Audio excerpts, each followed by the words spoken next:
Hello! In this video, we will cover the theory behind multimodality.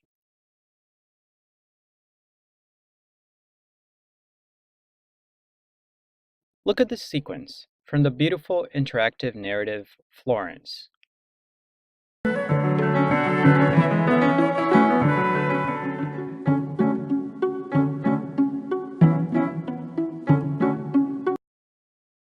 There is no verbal text, and yet it conveys such powerful and emotional meanings. Why is that? And how does that work? These are some of the questions that multimodal researchers aim to answer. Multimodal approaches consider that meaning is socially and culturally constructed. Within social historical contexts, it is possible to observe the existence of different media that are composed of different modes. For example, this short comic by poorly drawn lines can be interpreted as having a specific, ironic, sarcastic meaning that is conveyed not only by the verbal text, but also by the character's gestures and emotions. The drawing style, the characters, gestures and emotions, and the dialogue are all different modes that make up the comic strip medium. Multimodal researchers aim to, among other things, analyze what kinds of meaning are afforded by different media. Multimodality expands on Michael Halliday's theories of systemic functional language. According to the linguist, language can have different functions, such as imaginative, in the case of play and fictional narrative, as seen as in the Florence example, interactional and personal, usually observable in situations where two or more interlocutors exchange opinions and feelings, and regulatory, which aims at expressing rules, just to name a few. That said, although multimodal studies have become more popular recently due to the rise of multimedia texts, multimodality is everywhere in our daily lives. This sign, for instance, is an example of visual regulatory language.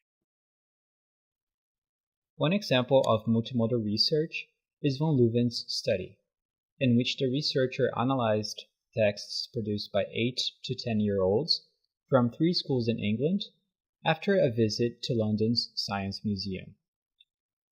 Multimodal analysis was used to address the characteristics of the written text of students, such as their experiences and descriptions, as well as the drawings that accompany these verbal texts.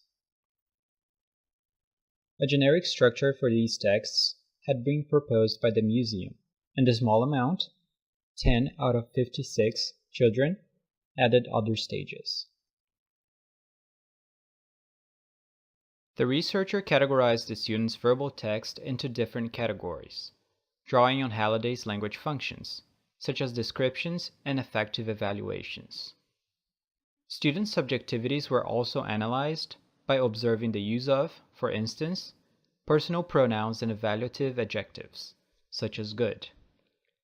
Then, von Leeuwen moved on to analyzing the relationship between the drawings and the written text, finalizing with an analysis of the visual depictions themselves in terms of size, content, and positioning of the self in relation to the exhibit. Von Leeuwen concludes that there are differences between the multimodal texts created by the children, mainly concerning the visual depictions.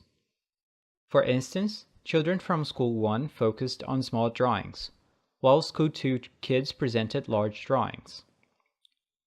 School 2 children demonstrated an emphasis on subjectivity, while School 3 children focused on objectivity.